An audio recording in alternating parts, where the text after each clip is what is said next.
Imagine waking up in a hospital room. The heavy, lingering fog of anesthesia is just starting to lift from your brain. Right, you're in that hazy middle ground. Exactly. Your eyes flutter open, adjusting to the fluorescent lights above. The air smells sharp. It's sterile. That distinct mix of rubbing alcohol and freshly bleached linens. And somewhere to your left, you hear the rhythmic, comforting beep of a heart monitor. You've just survived a major surgery. The worst is over. You're going to be okay. Or so you think. Then you hear the soft squeak of rubber soles on the linoleum floor. A nurse approaches your bed. Just doing her rounds. She smiles, leaning over you with this practiced, gentle demeanor. And you feel the sharp, sudden pinch of a needle slipping into your IV line. And that's when the nightmare actually begins. Within seconds, a wave of intense panic washes over you. A heavy, suffocating weight crashes down on your chest. You try to lift your arm to signal her, but it won't move. You're completely immobilized. You try to gasp for air, but your lungs absolutely refuse to expand. Your vocal cords are completely slack. You can't even force out a whisper. You are entirely, completely paralyzed. Which is terrifying enough on its own. But here is the most horrifying detail of all. Your hearing is perfectly intact. Wow. You are trapped inside the dark, motionless prison of your own body listening as the nurse who just injected you begins frantically shouting for the doctors, begging them to hurry up and save you.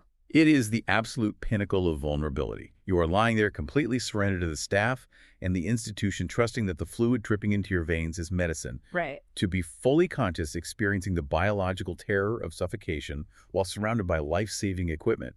It defies our basic understanding of what a hospital is supposed to be. And for a terrifying period in 1997, this exact scenario played out repeatedly in one of the most prestigious hospitals in Alexandria, Egypt. It's just chilling. Welcome to this deep dive. Today, we are unpacking one of the most enigmatic true crime cases in Egyptian history. We are looking at the 1997 Alexandria hospital murders, where up to 29 patients went into an intensive care unit expecting to recover and never made it out. It's a case that completely shattered public trust. Okay, let's unpack this. We need to set the scene. Picture Alexandria in the late 90s. This wasn't some rundown clinic. This was a bustling, highly respected medical center. Right. The stakes were high, the pressure was immense, and patients were coming in for major complex surgeries. And the caliber of the surgical teams there was exceptional. It really was. When you look at the medical records from this period, you see a clear pattern of success in the operating theater. The procedures were flawless. Exactly. There were no slipped scalpels, no errors with the anesthesia. The patients would be wheeled into the recovery room, and their vital signs would be incredibly strong. They were stable. They had survived the trauma of the surgery itself. At that point, standard medical protocol dictates they get moved to the intensive care unit for close monitoring, just before eventually being transferred to a regular ward. But then this inexplicable pattern began to emerge. Once these stable, recovering patients crossed the threshold into the ICU, they would suddenly violently deteriorate. Which sent the hospital administration into an absolute panic. I mean, what exactly was happening to their bodies? It was a very specific, baffling physical collapse. When the medical teams reviewed these sudden deaths, the cause was consistently the same. Complete muscle paralysis. Just total failure of the muscles. Specifically, there was a pronounced relaxation of the laryngeal muscles. Those are the muscles that control the vocal cords. Ah, so they couldn't breathe. Right, the patients were essentially asphyxiating because their respiratory systems simply ceased functioning while their hearts were still desperately trying to pump blood. Which makes absolutely no medical sense for someone recovering from an appendectomy or an abdominal surgery. None whatsoever. There's no natural reason for your vocal cords to suddenly relax to the point of suffocation. No, the physiology pointed directly to an external chemical agent. The cause of this specific type of paralysis is a potent muscle relaxant known as flaxidil. Flaxidil. What's fascinating here is the highly specialized application of this drug. Flaxidil is not a painkiller. It is not a general anesthetic that puts you to sleep. It's purely a paralytic. Exactly. It's used strictly in the operating room just moments before surgery begins. How is it supposed to be used under normal circumstances? Well, to safely insert an oxygen tube down a patient's throat without causing severe trauma or triggering a gag reflex, the throat muscles must be entirely flaccid. So they use it for intubation. Yes. A doctor administers Flaxidil under hypervigilant supervision. The patient is paralyzed, but the doctor immediately takes over their breathing with a mechanical ventilator. Okay, so that is its only legitimate medical purpose. Right. It has absolutely no therapeutic value in a post-operative ICU. Administering Flaxidil to a conscious, unintubated patient in recovery is effectively an execution. So someone was taking a life-saving medical tool and weaponizing it. Precisely. And this is where a senior physician at the hospital, Dr. Adel Issa, starts noticing this terrifying trend. He was the one who really sounded the alarm. He looks at the patient files, he sees the surgeries were flawless, the vitals in recovery were perfect. So he realizes this isn't a string of terrible luck. And it isn't a medical error. Someone is intentionally hunting in the ICU. When you rule out natural complications, you have to look for the statistical anomaly. Dr. Issa began a meticulous process of cross-referencing everything. This shifts the staff on duty, the specific rooms. Yeah, looking at where these patients crashed and tracing the flow of medical supplies, he was looking for the common denominator. And every single time, the thread connected back to one person, a star nurse in the ICU named Aida. Aida. Born in 1973, she was only in her mid-20s.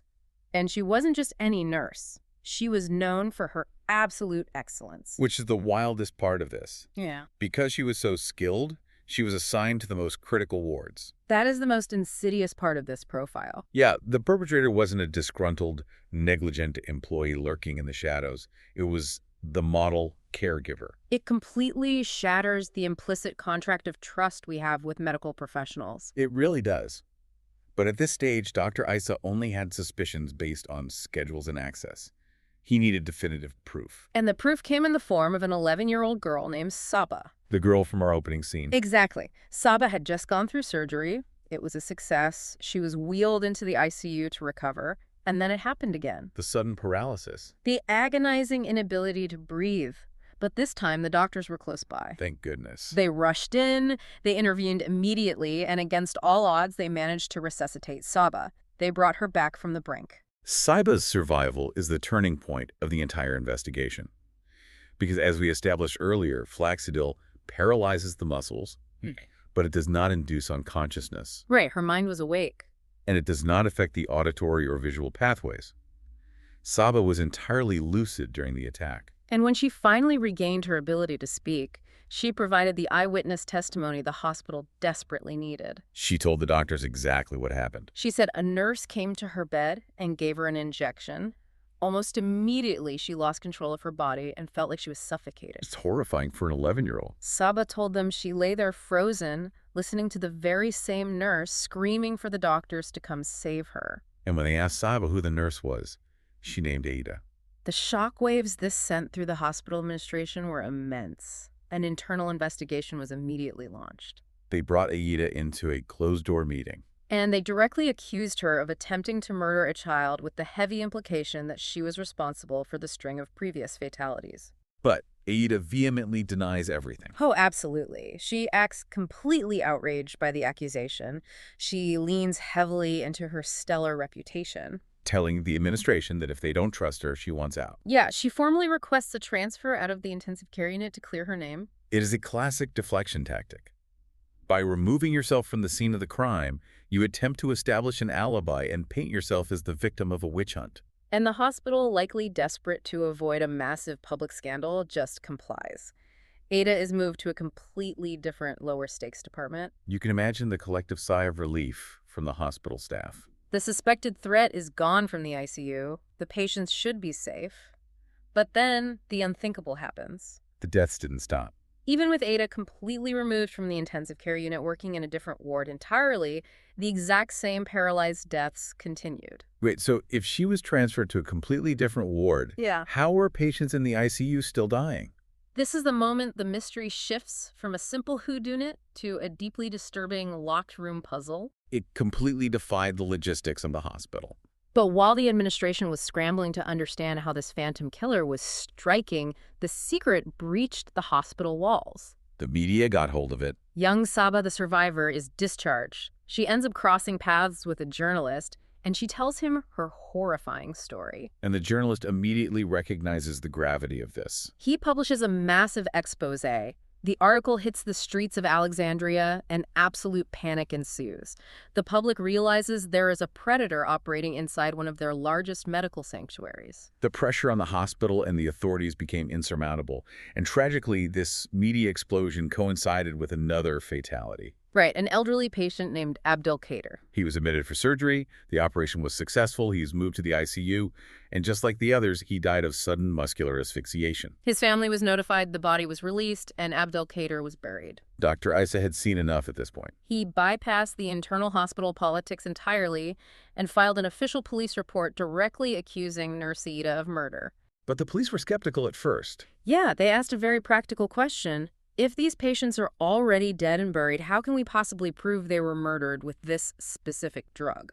This brings us to a crucial pharmacological detail. Dr. Issa understood the forensic science. He explained to the authorities that Flaxidil is a highly resilient compound. Meaning it doesn't just vanish. Exactly. It doesn't rapidly degrade in the body post-mortem.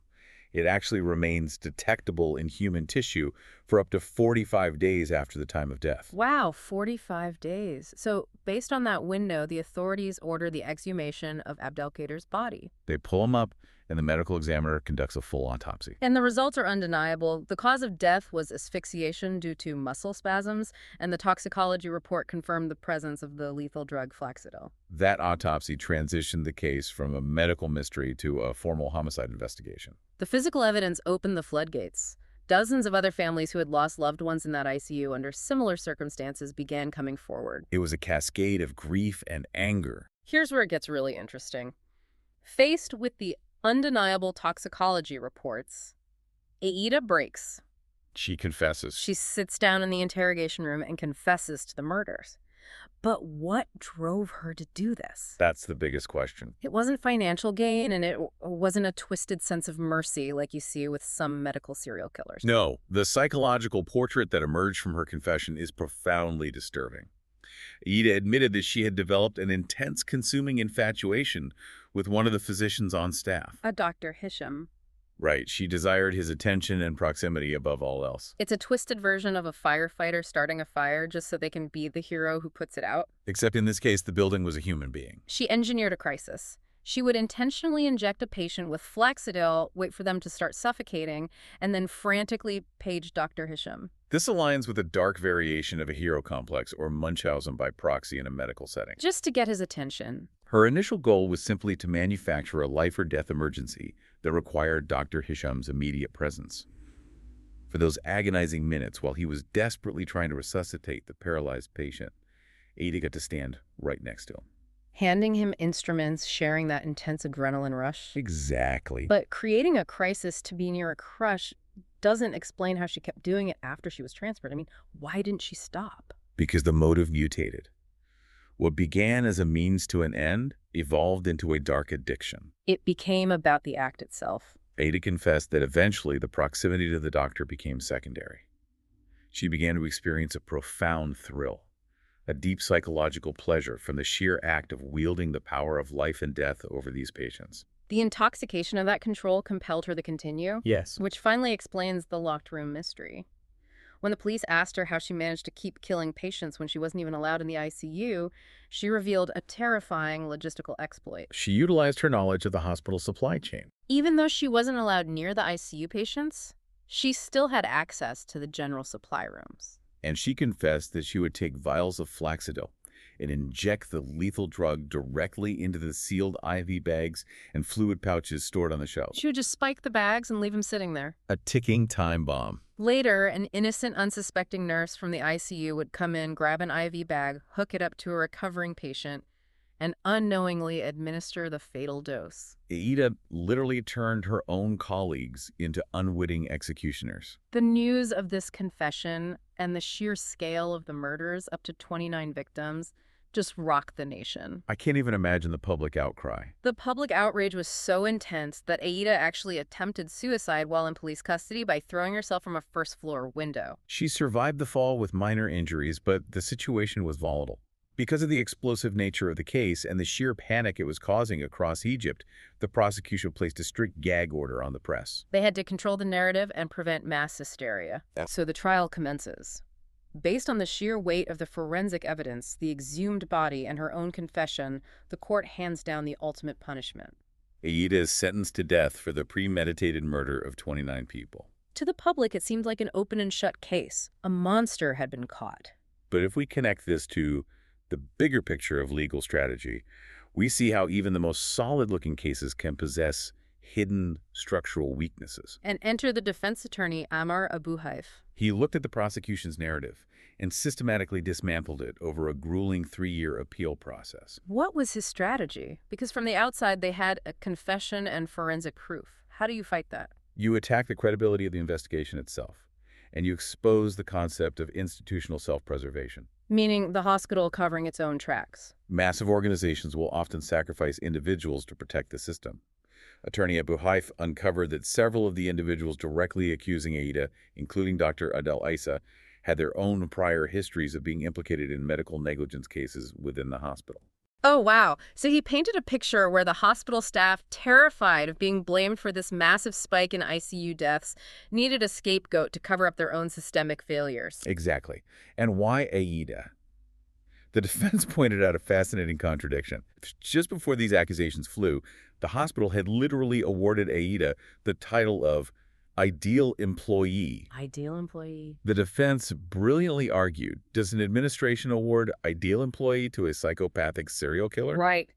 Or do they pick their brightest, most visible star to take the fall because her name carried weight and distracted from broader institutional decay? But the defense's real masterstroke happened right in the middle of the courtroom. It involved Abdelkader's mother. The elderly man who was exhumed. Yes. She had been one of the most vocal accusers, swearing up and down that Aida was the one who killed her son. Attorney Abu Haif orchestrated a highly dramatic, high-stakes demonstration. Aida was placed in the defendant's cage in the courtroom, but she wasn't alone. She was standing amidst a crowd of other female prisoners facing entirely different charges. The defense called Abdelkader's mother forward and asked her a simple question. Point to the nurse who injected your son.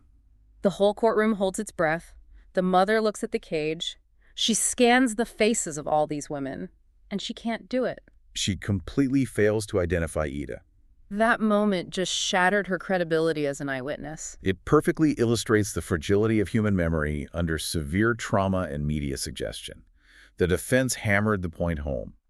If you cannot even recognize the face of the woman you are accusing of murder, how can this court sentence her to death based on your testimony? Once that crack in the prosecution's case appeared, the dam broke. All those other nurses who testified against Aida in the initial investigation, suddenly they all recanted. They completely changed their stories on the stand, claiming they had been pressured and that Aida hadn't done the things they originally swore to. This completely unraveled the state's case. The confession Aida gave was called into question as potentially coerced under immense pressure. The eyewitnesses fell apart, and the motives of the accusers were deeply compromised. But this brings up a complex legal threshold. The state lost the ability to prove intent. Which is the absolute requirement for premeditated murder. Right. So without intent and with recanting witnesses, the 29 murder charges could not stand. So how did they arrive at the final verdict? Because she wasn't completely exonerated. Because Aida was the nurse responsible for handling materials and patient care in many of these instances, the court found her guilty of a vastly reduced charge. Negligence. Just negligence. It was essentially a compromise verdict.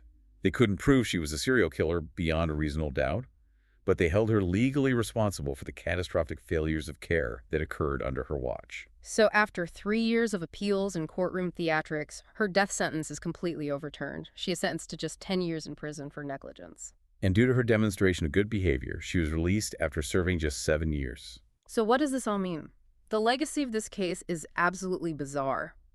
It gripped the Egyptian public so tightly that in the year 2000, while the appeals were still happening, it inspired a massive hit television drama called Opera Aida. Starring the legendary actor Yahya El-Fakhrani. Yeah, it became a massive cultural touchstone. The show tapped into the terrifying unknown within the medical system, Becoming a symbol of the very real fears citizens had about hospital corruption and safety. Yet the real Aida, the woman at the center of the storm, essentially vanished from the public eye. She walked out of prison and faded into complete obscurity. She gave exactly one single interview to the late journalist Wael El-Ibrashi, maintaining her innocence, and then disappeared entirely. It leaves us grappling with two entirely contradictory realities. On one hand, a brilliant, cold-blooded killer manipulated her colleagues and exploited a legal loophole. On the other, a dedicated nurse was ruthlessly framed by a powerful hospital system desperate to cover up its own lethal negligence. We may never know for sure. And As you go about your week, I want to leave you with a different thought entirely. Today, hospitals have entirely different protocols for dispensing medications precisely because of nightmares like this. We rely on locked automated dispensaries, barcodes, and strict chain of custody rules. But in a world where we implicitly trust the uniform, what blind spots do we still have when we walk through those hospital doors? Have we truly fixed the vulnerabilities of the medical system, or have we just changed the locks? It's a critical question. We must always look closely at the evidence and think critically about the institutions we surrender our lives to. Thanks for joining us on this deep dive. Stay curious, and we'll catch you next time.